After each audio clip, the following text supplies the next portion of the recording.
good morning, my friends. This is Wednesday, October 26th, and this is Strictly Business. My name is Rich Wallace, and I will be your host for the next hour, and we will talk connecting the dots and when is the best time to open a business. We're seeing all different types of things on our TV business networks that a recession is coming, a recession might be here, save your money, do this, do that, buy an electric car, but don't run your dishwasher till at night. So we're here to talk about what is really going to be happening for you in your business on Strictly Business coming forward. This is Rich Wallace, and thank you so much for joining an episode of Strictly Business this morning, and we will be right back. Good news for the Southern California business community. Now you can add your business to the Southern California Black Chamber of Commerce Business Directory free. We've been working tirelessly to build a list of Black-owned enterprises in Southern California.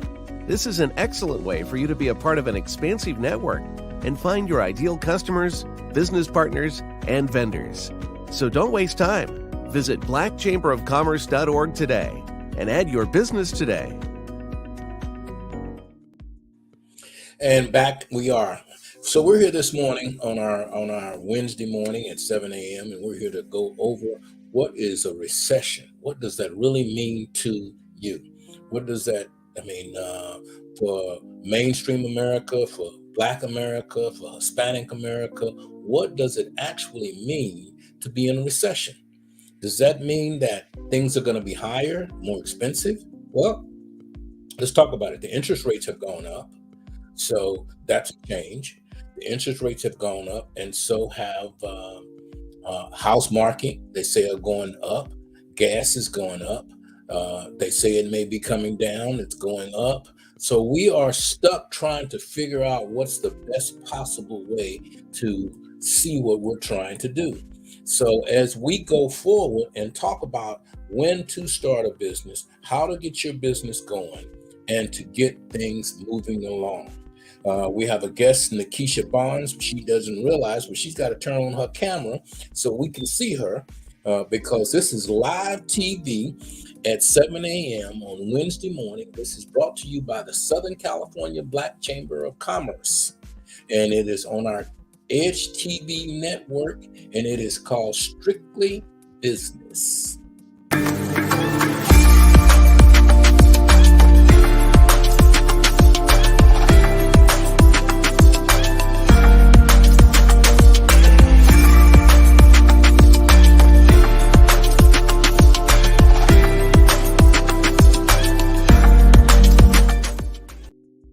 And welcome back to Strictly Business. We're going to be bringing on our guest as soon as we can see her on camera in a few minutes. Once again, we are here to talk about the recession and what's really going on.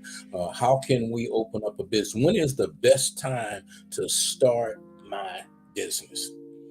Is it now, or will it be in 6 months, or will it be next year when the recession is over with? When is the best time to start? Well, if you're an engager, and you're a person that starts, then now is the best time to start. We have a person coming on later, Ms. Nikisha Bonds, and she will talk to you about business strategies, business formats, and these different types of things to get your business moving. So as your business is getting ready to start, or if it's already started, then you need a strategy. You need a format. You need to know how to be recession proof so that you can be able to make things work the way you need them to work. This is the Southern California Black Chamber of Commerce. This is our Edge TV network, and you have joined an episode of Strictly Business. So we're going to take another short commercial break.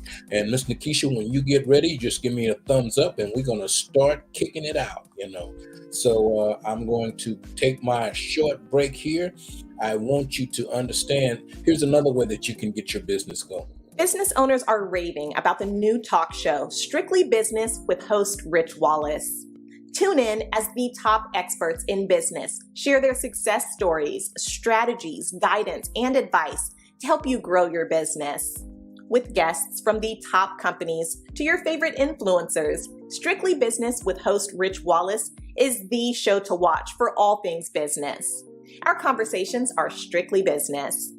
We discuss new funding options, new business initiatives, best business practices, all things business explained.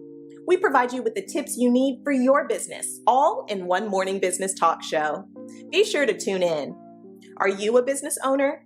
Do you have a story to share? Are you able to help our audience? Then we want you on Strictly Business with host Rich Wallace. Visit the website at edgetvnetwork.net and select Be a Guest to schedule your appearance today. Good news for the Southern California business community. Now you can add your business to the Southern California Black Chamber of Commerce Business Directory free. We've been working tirelessly to build a list of Black-owned enterprises in Southern California. This is an excellent way for you to be a part of an expansive network and find your ideal customers, business partners, and vendors. So don't waste time. Visit blackchamberofcommerce.org today and add your business today. And we are back. This is Rich Wallace, and thank you for joining an episode of Strictly Business. Our guest left the back room, but I'm assuming she will be back. This is Rich Wallace here, and we are here to talk about recession-proof businesses. What is that? Money's getting tight. People are saying, hey, gas is going up. I guess it's kind of leveling off right now. But as things happen, as we move forward, we go, okay, if things are really, really tough, amusement parks are $125 a person. Okay, so is that recession? But they're sold out on a day-to-day basis. I am going to bring on our guest, Miss Nikisha Bonds. She's a business strategy, and we're going to talk about recession-proof businesses. When's the best time to open up a business? And if you're in business, what you need to do to maintain what you're doing. We're going to take a really, really short break, and we'll be right back with Miss Nikisha Bonds. Hold on. Are you ready to change your life? Let us help you. At Youth Build Charter School, you can get a high school diploma and kickstart your dream career in no time. We offer high school diploma programs in construction, CNA, military, college, and entrepreneurship. If you are between the age of 16 and 24 and you want to manage your studies with a job, recover your credits, or graduate early, we can help you achieve your dream. Call us at 1-888-395-4408 or visit youthbuildinlandempire.org. Hey, there's Nikisha. Hey! Hey, Rich, here I am. How are you doing today? I am doing well. First of all, I want to say thank you so much for joining us this morning and being a part of Strictly Business. But the business people are excited about what is a recession-proof business and how can I get my act together. I promised them a business strategy person this morning. So Miss Nikisha Bonds, give them a little bit about where you came from and what they could possibly do to stay in business. Perfect. So thank you so much for having me on the show today, Rich. I'm super excited to be here. So my name is Nikisha Bond, and my background is actually in Lean Six Sigma, which most people don't know, but it's like a problem-solving discipline. So I'm basically a professional problem solver.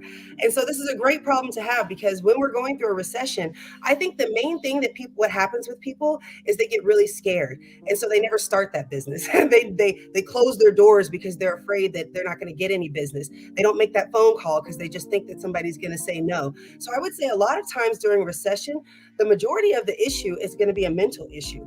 Most people are just really struggling with how to keep the doors open. So when you were talking about what's a recession-proof business, most businesses nowadays are kind of recession-proof because we have so much technology available to us. Your phone is really your conduit to the world now. It used to be that if the world shut down, you had to shut down too. But we saw with COVID that a lot of people reinvented themselves on the internet. A lot of people started that podcast. A lot of people, took those cookies that they were making and they started really selling them online. So I would say the first thing you need to do is just start. Don't be afraid. Get out there, try it, sell something. I think that's the main thing, is to get out there and sell something. So many people get into an analysis paralysis, and they're thinking they're going to think their way out of a recession. And yeah, you definitely need some type of strategies, and we can talk about those in a little bit. But the main thing you need to do is don't be afraid and get out there and do it. Okay, and one of the main things that we've been talking about is making sure once you get out there and do it, that you filed your DBA, that you have your tax ID number. It's about, the job is not even started till the paperwork is in. So a lot of businesses have jumped up and started and realized, oh, I don't even have a city license to do business in this city. So licensing and getting these things together. And if you go to the blackchamberofcommerce.org website, you can get some help on what you need to do to be able to start. So as you do start and engage, I've got people that love to plan, that they have maps and strategies and all of these different things out to plan strategy. Is that a good thing? And how long should I be planning? Planning is always good. In fact, I'm going to give you the plan that actually comes from the SBA, because they have a 10-step program in order to get your business started. And so let's just go through their quick 10 steps. So the first thing that you want to do is you want to conduct market research. What business are you going to get into? What does the industry look like? Is this a business that's on the rise, or is this a business that's on the decline? How big is your size? How big is the market size? What are the market trends? Like, are we trending or is it going down? Who are your competitors? What are the products that are in the marketplace? How are people marketing their products? So those are just a few things that you want to think of when you're first starting a business. You got to really understand the business. You got to understand the nature of the business. You got to understand the landscape that you're going into. And with a recession, the only thing that you're looking at is whether your business is going up or whether your business is going down. You need to implement more technology in order for your business to run better. So these are some things that you want to do. You want to have some research. And then you want to write a business plan. So this is back to what you were talking about, Rich. You do want to have a plan. And I have a really great one-page business plan that really thinks of it in terms of what's the problem and what is your business solving? And I think a lot of times we forget that in business, that we're here to solve problems, right? And so if your business isn't solving a problem right now in the recession, I probably wouldn't start it, because right now people are only buying things that are going to help them save time, help them save money, or help them improve their lives. So you definitely want to have a business plan. You want to write something down. I don't think it needs to be anything super long. You just want to make sure that you have something written down so you know where you're going. So now, if I don't know how to write a business plan, I know how to bake cookies. That's what I know how to do. Right. So would I be hiring someone like you as a business strategy to kind of guide me along? Is that part of your business, that you're a strategist for other people? So can I hire you for $29.95 a week? Or, what can I do? Because I want to be in business, but number one, I'm afraid. And what you don't know, you don't know. Right. And a lot of times you don't even know that you don't know. Right. So how would I know, and the steps, and when to kick a field goal or whether to go for the touchdown? Right. So and I would need a strategist, and most people do, but most people don't think they need a strategist, or even doing an event, they don't know that they need an event planner. They go, I'm just going, buy some cups and invite some people over, and it's a party, and then they get there and they go, oh man, I don't have any forks, I don't have any spoons, I don't have this, I don't have that, because they didn't get an event planner. So do you do pretty much the same thing for a small business, or how does that work? That's a great question. So I would say that someone who is very new to business, I would probably be a little overwhelming for them. I would probably ask them a lot of questions that they didn't know. I would probably be I would give them way too much information. So I might be a little much if you're just starting off. So let's say that you just sell cookies. You don't have any idea about business. My first recommendation would be to sell cookies. Can you bake cookies and can you sell them? Take them to your office. Do people buy them?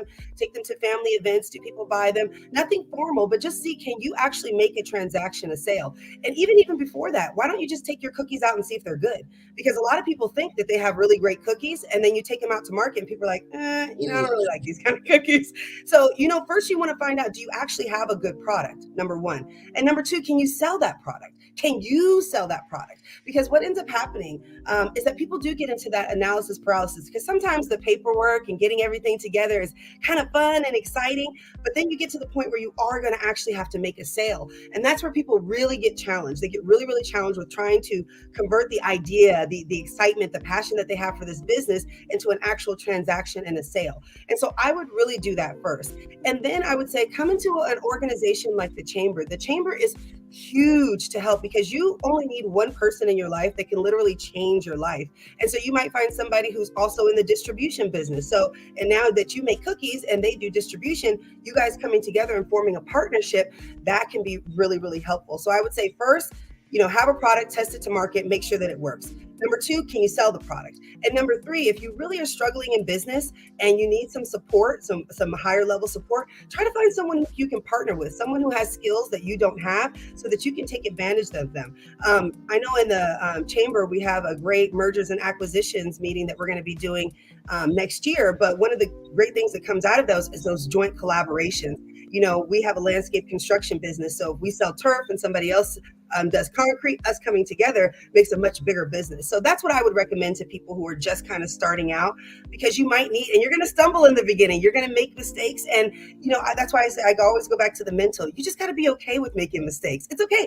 Everybody makes mistakes. You just got to learn how to fail faster and don't make mistakes. And usually you're the only one that knows it's a mistake. Exactly. Nobody knows what you plan to do. They don't know that you were planning a party and you wanted to have the balloons and the band and all this, and all you really got was just your uncle playing the DJ. They don't know. Just make that the party. Make that the party. Be comfortable in an uncomfortable situation is what they say. So one of the things that a lot of small businesses get started with is once they got their paperwork, they got their doors open, and you were talking about marketing plans and promotions and things like that. It's like, okay, that's a little overwhelming. I was listening, and I kind of agree with what you said, is that you may be a little bit too much for a startup. Because when you jumped into marketing and promoting and that kind of thing, you were at this level. And I'm like, okay, should I run a reader ad, a classified ad, or and a lot of people believe that Facebook spotting is the most, I'm on Facebook and everybody liked me, so I'm going to have a real crowd tomorrow. And that's not necessarily so. So how are you going to be able to get customers in the door? You mentioned in passing that you have a turf business. How do you I'm at home, how do I know, first of all, what is turf? Right. So the terms that a lot of people in business use, their customers don't understand those terms until you explain them to them. So simplification is something that we're really trying to get into. And how do you simplify the marketing promotion for a new guy? A new guy. Okay, so let's take it all the way back. Okay. So when we first started in business, this was 18 years ago. So there was no internet, there was no Facebook, everything was super, super expensive. And we were just very old school. We bought a printer and we got flyers, and we just went door to door and started handing out flyers door to door, because that was all that we knew how to do. That was all we could afford to do, actually. So we started handing out flyers, and it probably took about 6 months for us to get our first actual customer. It probably took maybe a couple of weeks to get a first call, but it took a couple of months to get our first customer. And then we just went out and started, we kept doing flyers. And what happens is it starts to build. That's what people in business sometimes forget, is that a lot of times in the beginning, you're planting seeds. So you're planting all of these seeds, you go out into the garden and you don't see anything. And most business owners, they quit, right? I don't see anything. It doesn't work. I tried, forget it. But then the seasoned business owners, like, what? I know that I'm planting seeds. I know that I can't see the harvest underneath the soil, but it's there and it's going to be coming up soon. And so that was what we did at first, was we just handed out flyers. Once we started getting a little bit more sophisticated and making money, we actually started doing home shows. So a home show is where you you go and you present your product, and they bring out a lot of people who are looking for home improvements, and they walk around and they see your booth. And so what was so significant about that was that we finally got a chance to practice our pitch. So that's another thing, is you got to get a chance to practice your pitch.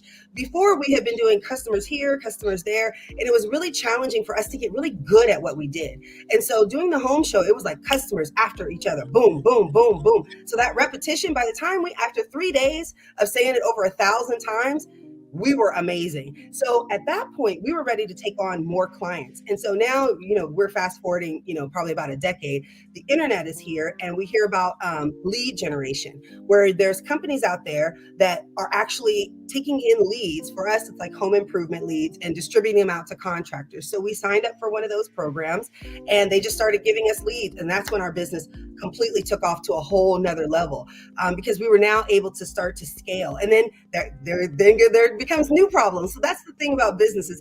Every level is going to give you a new set of problems to solve. And so in the very beginning, you're going to do what you know. You're going to talk to the people who are around you. You're going to hand out flyers. You're going to go to local shows. You're just going to try and get yourself out there. You're going to post on, now you can post on social media.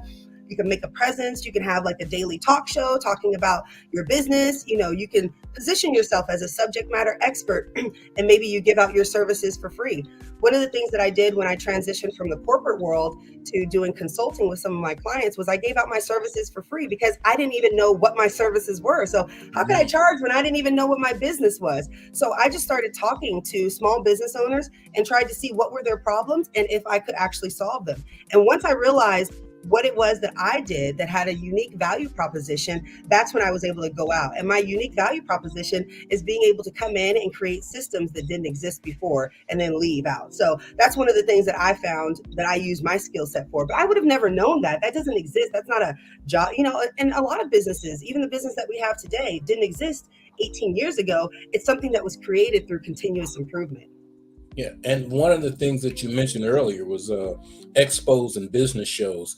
I think that you're 200% right in getting in front of people right after each other helps you practice your pitch so that you can get it down. And it also, I found out that more so it helps you to identify while you're talking to one person to keep your eye on the person that's going by. So you really learn how to talk to 3 and 4 people at the same time. And which sharpens your skill, which gets you to believe that, hey, you know what? I just told them about the turf and the different types and how we can come in and measure. And then somebody else walks up. Now I got to maintain this conversation with this almost customer, and then I got to start over with this new guy that just walked up. So that helps you. And a lot of times people will go to expos and they will leave. They go, well, I didn't sell anything, so it was a waste of time. Mm-hmm. Never really, and I tell them all the time when I sell booths, if you sell something, great, but that's not your intent. Your intent is to go and get leads and to create a follow-up situation so that you can follow up with details about what you do. Because there's no way, even in the turf business or in the marketing business or in any business, that you can tell me everything I need to know about the first 10 seconds or minute. Rich, oh my gosh, you said something so important. Follow up, because you're right. You're not going to make a $10,000 sale at a home show when people are just breezing by you. And so making sure that you have a follow-up system to actually put people into, that you're calling clients. One of the things that we learned in our business, and it's a shame that we learned this really later on, was to actually find out why we didn't get a sale. Surprising, so we got the lead generation. We're going out on all these consultations. We're giving out all of these quotes. And, I'm looking at David and I'm like, hey, but we're not getting any business in the door. And he's like, well, why? And I'm like, I don't know. He's like, well, do you know? I don't know. I was like, well, call them and find out. So we actually had to, call the customers and say, hey, so why didn't you go with us? And, we found out in the beginning that our prices were a little bit, it wasn't our prices, it's that we didn't offer enough services. So that was our first issue, is we didn't offer enough services. So we're like, okay, let's expand our services. So we got additional licenses, we expanded our services, and then we were sending out even more leads, and we started to see a drop off again. So we started inquiring, and we called about 5 customers. And did you know all 5 of those customers never got their quote? I can't even tell you how much money we spent on leads and they never got their quote. So then we had to create so that when I sent out the quotes, that we could, one, get a notification when they viewed it, and number two, that it would send them a reminder like, hey, you have a quote. And so it now sends them an email reminder, it sends them a text reminder. And we have seen our conversion rate just skyrocket through the roof. So I say all that to say that it's not just the follow-up, it's to understand why you're not actually getting the sale too. So you want to follow up, that's great. And if they want to buy with you, they'll buy with you. But then when they don't, you really have to dig in, because there could be something there that if you just address that with your business will be a lot more successful. So follow-up can help you in so many different ways. And so many people waste a lot of money going to a home show or getting lead generations, and they never call anybody, or they go to a big event, they get a stack full of business cards, and they just stack full of rubber band around them. Rubber band around them, and then they stick them in their drawer, and then they're like, why I got all these business cards? How come you're not putting them on a list? You have a blog that you're sending out? Because sometimes, the reality is that I think you have to touch a customer 8 to 12 times. 8 to 12 times touches before they make a sale. And not only that, is that one of the things that I learned is that in our business, because it's one of those long sales cycles business, I have to touch them way more than that, because they might not buy from me for a year or 2 years or 5 years. So I have to constantly stay in people's mind, because I can't tell you how many people have come up to me and be like, oh, I just got my yard done. I forgot you do turf. I was like, really? What am I not doing that you don't remember what I do? So those are the things that we have to really be thinking of. And that follow-up helps you to keep people in mind. And one more thing, that's what social media does too. When you're out there networking, this is just a tip that I learned. If you want to grow your network, like you said, you're new to business, you don't know anybody, everybody that you meet when you're going out to these events and you're networking with people, get their card, follow up with them, and find them on social media, find them on Facebook, LinkedIn, Instagram, and then they'll start to see you. There's a lot of people that I have met at a networking event, or maybe we friended each other on Facebook and we're seeing each other's posts and we're tagging each other, and then I'll see them in real life. I'm like, hey girl, I'm like, oh wait, I don't think I know you, because we're only Facebook friends. So that's what people they forget. So that's a great and powerful tool to stay in people's mind, just with that follow up. And one of the old school ways, as you were talking, because I'm old school, my staff at the chamber and the school have constantly owned me about, so the Instagram, the Facebook, and even this channel is done by younger staff and other people that do these kinds of things. But follow-up is so important online, but follow-up is just as important in snail mail.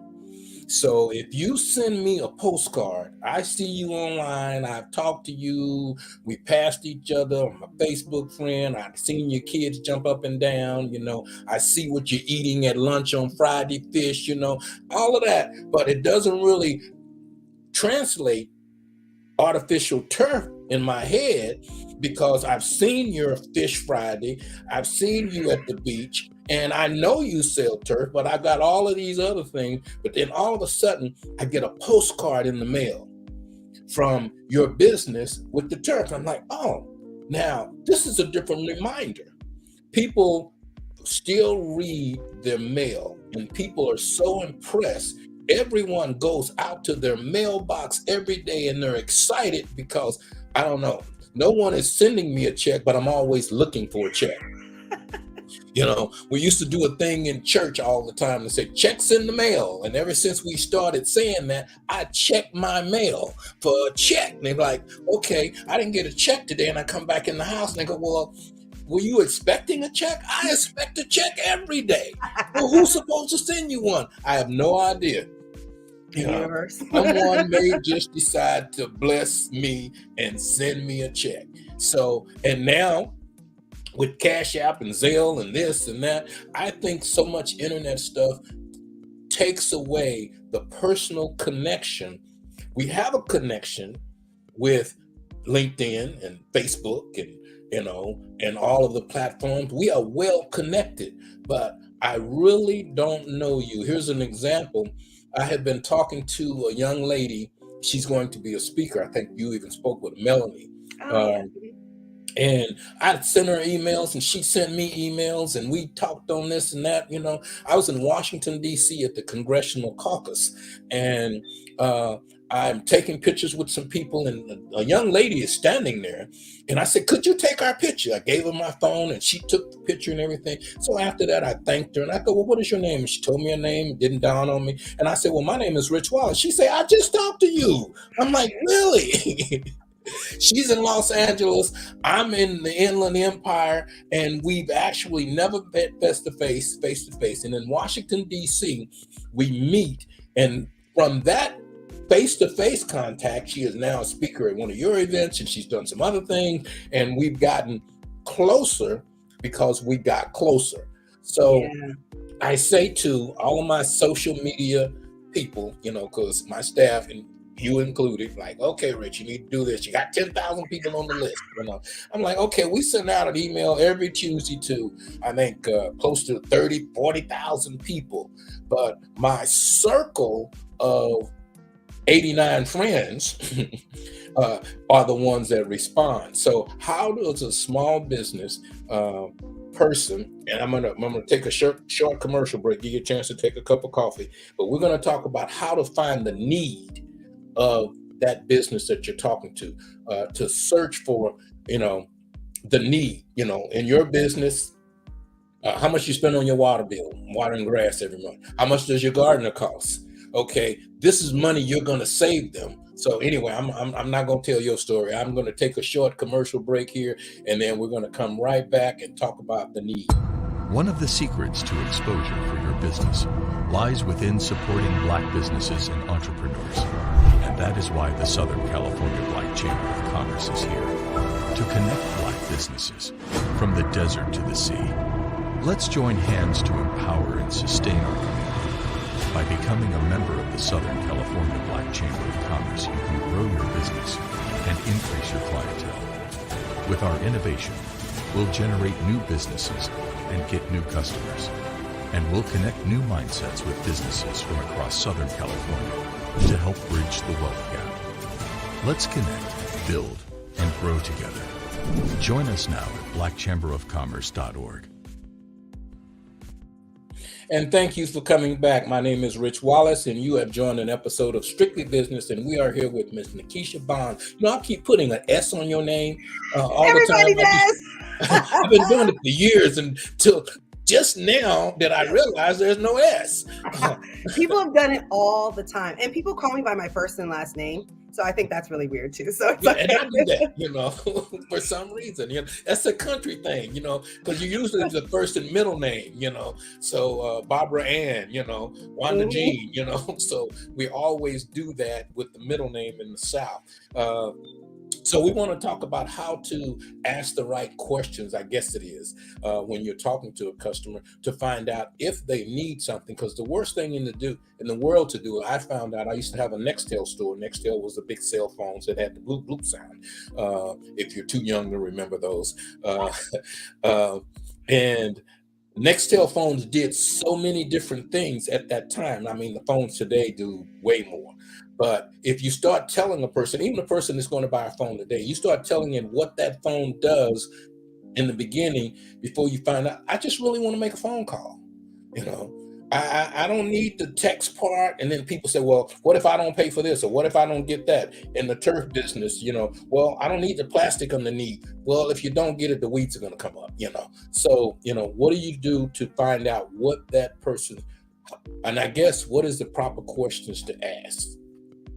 Yeah, so I always find that it's good to listen more than you talk. So a lot of times you're just going to kind of ask qualifying questions, and it's going to depend on where you get your lead from, right? So we'll use it for my business. So what I would consider a hot lead would be someone that came from the lead generation, because this is someone who says, I want this, I'm giving you my information because I'm expecting you to call me. So when I talk to that client, I'm trying to figure out, okay, so tell me what's going on with your project area. What is it that you want to get done? And when we go out to the client, we're asking them, like, how are you going to use the backyard? What are some of the things that you do out here? What are some of the issues that you'd like to solve out here? So what I'm really trying to find when I'm talking to a client the first time is, what's the problem? Because they want me to solve the problem. So what's the problem? And sometimes they might not even know the problem. So our job is to just kind of dig it out, because you want to find what the problem is, because when you're going to give them the pitch, you're going to use that problem to kind of say, this is going to to solve that problem. So for example, we've had clients who are like, oh, I'm thinking of getting my sod redone because it's died a bunch of times and the dogs, the urine is killing it. It's hot out here, but the turf is so expensive and, I just don't know. So then I'm like, well, how many times have you sodded the grass? Oh, this is like the second time. This will be the third time. And I said, well, we live in a desert, so, it's not going to grow back. You can't really grow grass in the desert. This could be something that you can invest in. It'll increase the value of your home. It will make it so that you don't have to deal with the dog stuff. It's like having outdoor carpet. It's going to make your whole area look nice. Like, do you like coming out here? Are you able to use it? No, we can't because it looks so bad. So I'm trying to figure out what's wrong. And I'm trying to just pop in little things about my product and my service that will solve whatever the problems are. So I'm just kind of putting that into their mind. So that's usually what the first conversation is I'm listening to try to understand, do I have something that can help the client? Because if I have something that can help the client, then it's really easy for me to sell because I really believe in my product. And the most important sell that you have to make is the one that you make to yourself. You have to know that when you're going out to market, what you're offering to the world is important and people need it and they're looking for you. Because if you don't believe it, then you're going to be asking them like, well, I don't know, do you guys think you want to buy some turf? Kind of expensive. Oh, what do you think? So if you have that, the people are going to feel that. Also, when you're really desperate for a sale, people can feel that too. So, you have to really work on yourself. Back to that mental thing. You got to work on yourself first. And then when you're talking to the client, you want to be in a relaxed, comfortable environment in yourself. So I would not go and talk to clients when I'm upset, when I've had an argument. Get yourself into a positive frame of mind. Go in there so that you know that, hey, I'm coming in here to solve your problem. And if I can't, then maybe I'll direct you to someone else who can. Because even if you can't solve that client's problem, even if, we've had clients who have come to us and their budget is really small or their project is really small. And so instead of just saying, I don't do small projects, which I've actually had people tell us. So I've actually had people say that. We don't say that. What we say is, you might be able to save some more money if you do it yourself. Or, does your landscaper know how to do this? Because that might be a better fit because, we got to bring the whole crew out. So even if I am realizing that we're not a good fit for that client, I usually redirect them in a different direction. And that just comes over time and with skill. Like in the beginning, you're going to take all the clients, right? We're going to hoard out. We're going to take everybody because you have to figure out who your customer is. In the beginning, you don't know. In the beginning, we didn't know who our customer was. So we just took everybody. And a lot of times we did it based on price because in the beginning, you're going to be doing a lot of stuff at discount. You're going to be doing a lot of stuff for free. You're not going to be making a lot of money because you don't have the confidence and the sophistication to come in there and really kind of wheel and deal. You don't understand the sales cycle. You don't understand closing a sale. You don't understand the psychology of sale because a lot of people don't realize that sales is really a psychological thing. It's done in the subconscious. So when you hear people say, I didn't feel like I bought that and I don't know, I just didn't feel right. It's because there's something deep down inside that I was emotionally driven to buy this, but like now that I'm thinking about it, this probably wasn't that good of a deal. And so really good salespeople kind of get you into that emotional state. That's why finding what your problems are and saying, this is the solution. These are the answers to all your problems. Come with me. I shall guide you. And, also when you're talking to your clients, once you kind of have convinced them that this is what they want to buy, right? Whether you're going from a warm or a cold, now they're ready to buy. Now you got to convince them to go with you. What is your brand? Like, hey, we're going to do a 5-year warranty. We're going to come out and brush every single year. We're going to do this. Give us a call if anything happens. So many people will get their yard done and then they can't find their contractor anymore. We've been doing this for 18 years. We'll be here if you have any problems. So then you're always kind of selling them, selling yourself, selling them and selling yourself until you make the close and then follow up, repeat. I know now in a couple of things you said, there's even the smooth sailing in business only lasts for a while. It's going to be a rough spot. So for the new and even the entrepreneurs that's been around for a few years, with the recession thing coming up, and expose opportunities to put yourself in front of people are going to be very important. And you kept mentioning lead generation. So I've got some people in the chat that goes, how do you do that? What is lead generation? And we kind of said expose, LinkedIn, Facebook, and anytime your phone rings, right, is a lead. But how do I turn? And I think what they're asking is, how do I turn a suspect into a prospect and to a sale? Because the first start is suspect. They may be a prospect because they're getting the numbers together. They're thinking, okay, this might be a good thing. And us as a business people, a lot of minority businesses overpromise. Have you had that example in your business in the beginning where you really wanted that sale and you made that commitment, and now you back at the office and you put the numbers together and you go, wait a minute, I'm out of pocket $200, to do this job. Rich, you're going to cause me some trauma responses on that. We have done that so many times. Really? Okay. Yes, because again, it's that psychological thing. When you're in business, right? And you get to that point where you really need the sale, right? And you're like, hey man, if I could just get this, keep the guys busy, keep going. And you do overpromise. And sometimes you just kind of get stuck with the bill. And I just call that a learning experience. You are going to overpromise, and your job is just to get better. Your job is just to get better. That's really all you can do. And so, there was one job that we did, Rich. We were on that project for a whole year. That woman could have had a whole baby for how long we were on her project. We kept having subs come in and they wouldn't do it right. We had to redo it over. At the end, David, our contractor, he had to lay every single tile, every single thing in that whole entire yard. And it took us a year of going down. And we live in Temecula. We were driving down to Oceanside. It was a hot mess. But one of the things that we said is that we're not going to quit.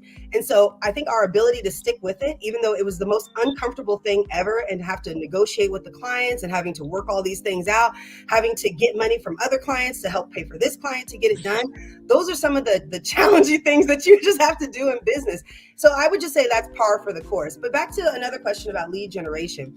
So when I'm talking about lead generation, there are lead generating companies where their job is to actually provide a lead for you. So for example, in our business, that would be Angie's List or Home Advisor. Those are people like when you go online and you say, I want to buy some synthetic turf, or, how do you install synthetic turf? Usually it's like a question, and usually they'll come up with an article, and then you kind of read the article and says, if you want a contractor, put your information in here. So you put your information into Angie's. On the back end, they send those ads over to us and say, hey, John at this address at this time, he's interested in this. Now, how interested is John? I don't know. I have to go and call John and find out and get that sale going. You can also, like for our business, we also have Thumbtack is another one like that.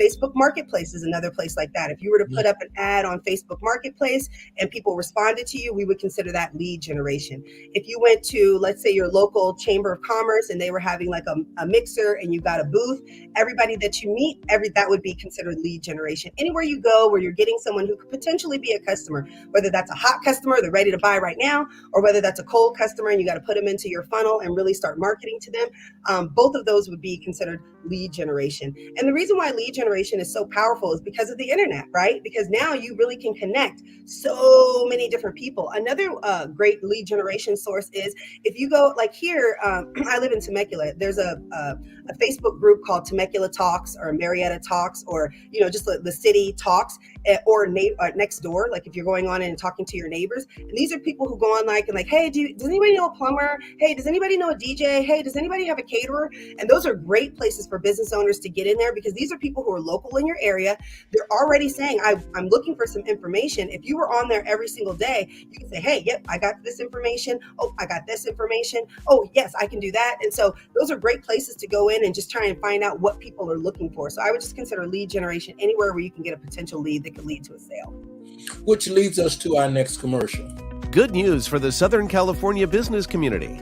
Now you can add your business to the Southern California Black Chamber of Commerce Business Directory free. We've been working tirelessly to build a list of Black-owned enterprises in Southern California. This is an excellent way for you to be a part of an expansive network and find your ideal customers, business partners, and vendors. So don't waste time. Visit blackchamberofcommerce.org today and add your business today.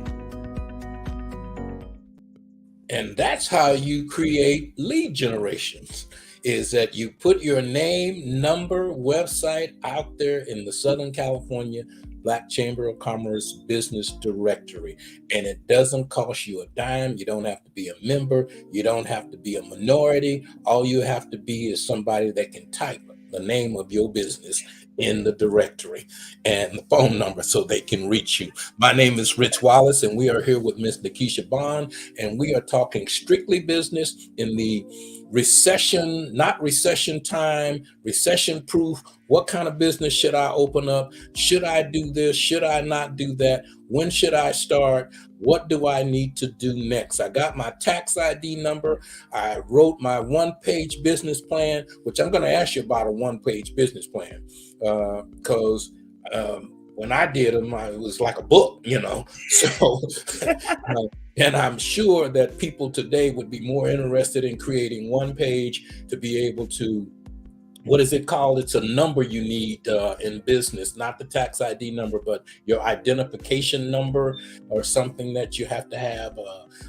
And by the way, we want to also mention that you need a SAMS number today, not just the Dun and Bradstreet, but you must go to sam.gov and file the paperwork for your federal SAMS number. So if you're looking for grants or federal contracts, those are some of the things that you need to put together to make it happen. So Ms. Nikisha Bond, what is the name of your turf business? You didn't mention that. How do I find it? And how do I, if I really want to get some, and, I know the first thing people go, well, how much does it cost? Well, how big is your yard? What are you trying to do? Because they just really want to know, how much money do I have to spend? And the average person is spending $125, I would say, maybe a month on the yard guy, or maybe more. The water bill is, in most cities today. Are you working with cities? Because cities are trying to stop people from watering their grass. I know you could get a fine in Los Angeles for watering your grass. So that's probably a hot market for you guys. Oh yeah, it's every year it's growing and growing. So the name of the company is Go Future Greens. We've been in business for over 18 years. We're licensed, bonded, and insured. We have 2 certifications. We have a C27, which is a general landscaping license, and we have a D61, which is a specialty license, which they don't even give out anymore. We've been doing this for so long. So you can go to www.gofuturegreens.com. You can book your appointment online, and 75% of people's water is used outdoors. So this is a great way, especially if you have pets or kids, or your sod is dying and you really want to enjoy your backyard. We saw a huge boom in construction with COVID. Now, so many people sitting at home looking at their yards, they're like, yeah, that's pretty ugly. Let me go ahead and take care of that. And we have an amazing 3D design program. So we can take the image from Google Maps and actually recreate your yard in 3D. One day you'll be able to put your Oculus glasses on and go outside and be like, build a wall there. And we'll go ahead and build it for you in real time. So we got a lot of really fun and exciting things. So definitely come and visit us. But I want to jump back to something else that you were talking about, which was the one-page business plan, because this is something new that came out of the lean startup mentality, which is in lean, the idea is that you're going to create and this goes back to if you're starting a new business. And I think this is a great methodology for people who are starting a business right now.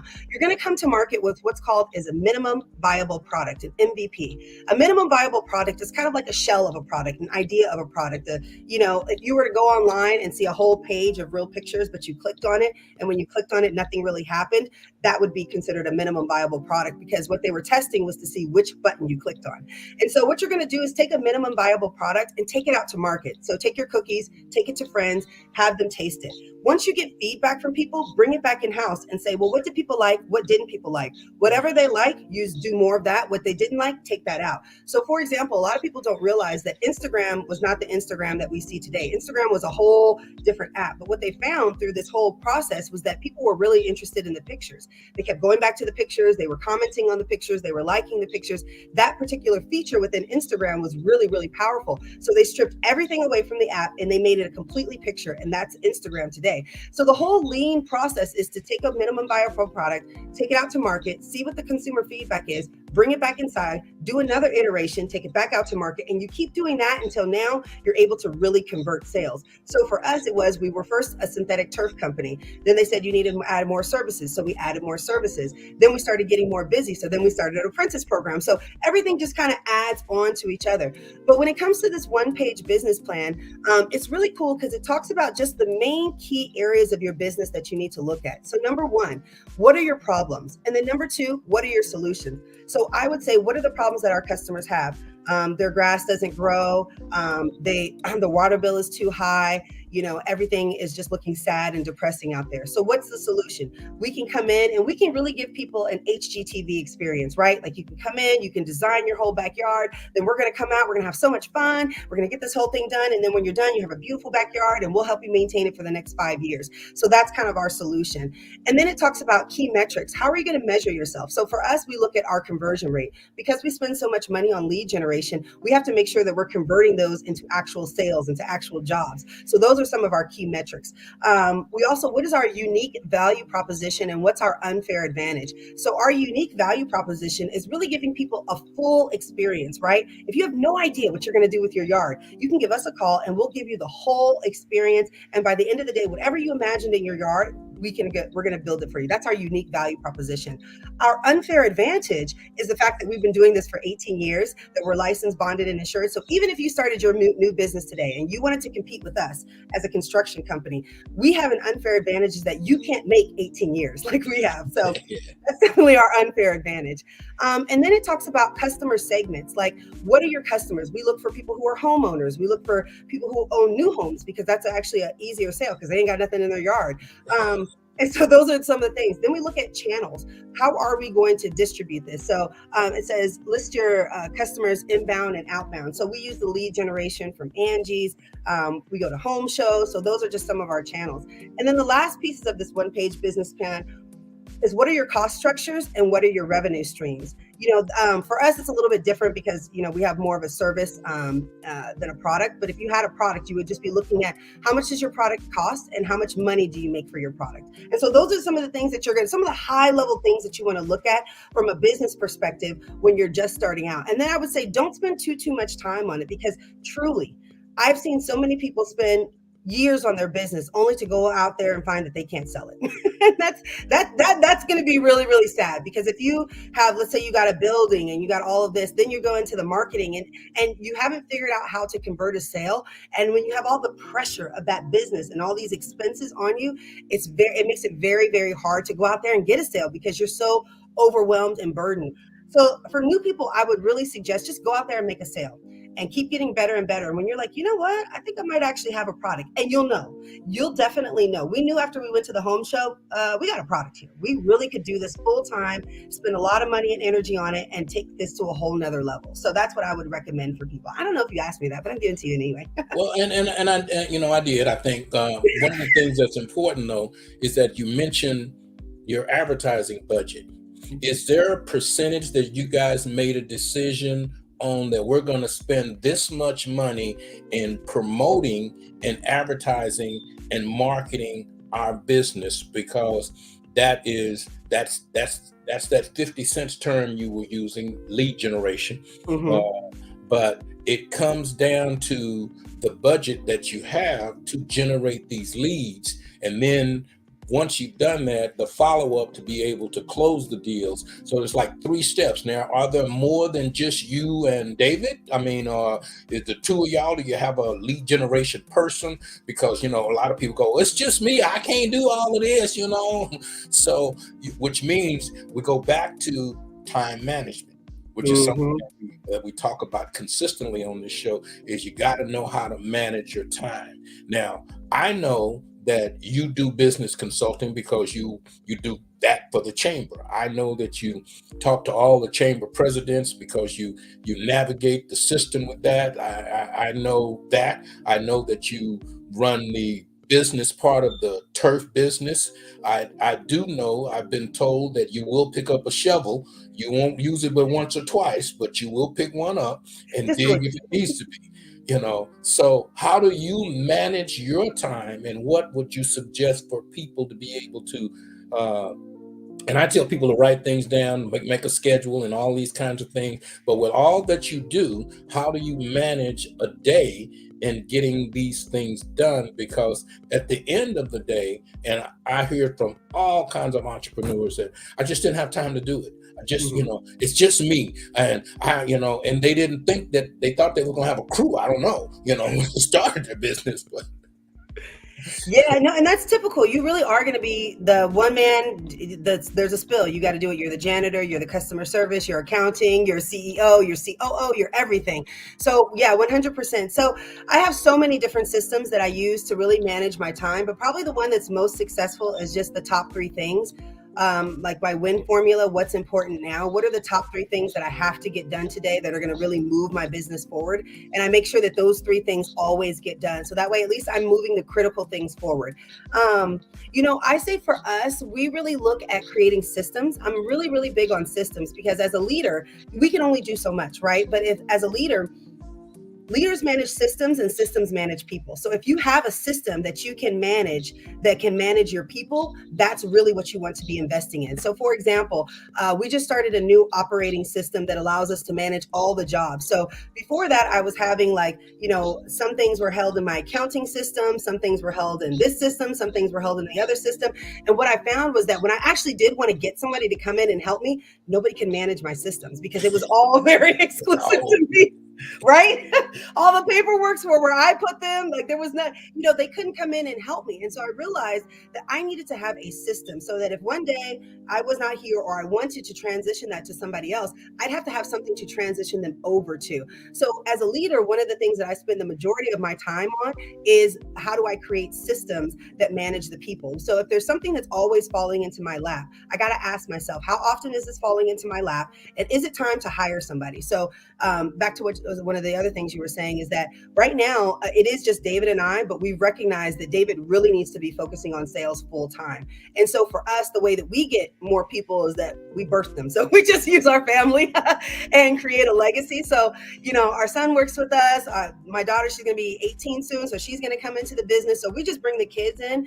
And I think that's really good because it gives them an opportunity to kind of work in a professional environment. We can still kind of help them and coach them and give them great opportunities. So that's how we kind of expand. But we're not able to ever expand until we get a system in place, because once you get out of that role, now there's going to be somebody in that role, and you as a leader are going to have to be able to manage them. And that usually becomes the trying part for leaders, is that they're like, I'll just do it myself because these people don't know how to do it. Well, yeah, they don't know how to do it because you don't have a system. If you had a system, they would be able to follow your system, but you don't have SOP, you don't have a standard operating procedure, you don't have anything that you can give them. There's nothing that they can go in, get the information, and give you the information that you want. And that's when business owners usually call me in, because that's usually what I'm really, really good at. So I worked with a sports academy who they offer, it's kind of like a homeschool for people who are athletes, but they got the homeschool there, they got the trainers there, they got the people who massage you, they got the food people there, they coordinated all of that.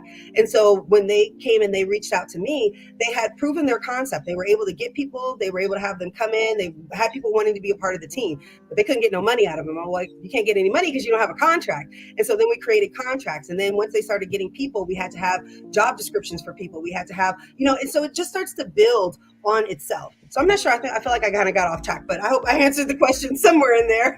Yes, you did. And I've got one last question here. Dr. English wants to know where can I find a one-page business plan? Oh, I can. Well, I have a link. I don't know if you want me to send it to you. Yeah. Okay, okay, I will send it to you right now.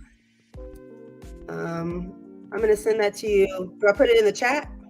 Yeah, can you put it in the chat? I just put it in the chat with the studio. So that's just my Dropbox. This is just a one-page generic business plan with the ideas that I came over, but it's really, really helpful and just kind of understanding, do you even have a business? A lot of people don't have a business. A lot of people just have dreams and ideas. And another thing I'll mention too is that you want to understand, you want to be very self-aware when you come into business, because one of the things about business is there's a lot of transparency. People are going to see all of your issues, right? Because you're going to be out in front. So you have to understand what you do well and what you don't do well. One of the things I love about David when we first partnered together was that he was like, I don't do any of the business stuff. And I was like, okay, great. I got that for you. And so we really, came together because we had two differentiating skills. He's out there on the floor making all the magic happen. I'm in here saying, this is how we're going to pay for everything. So you definitely want to partner with people who can definitely help you.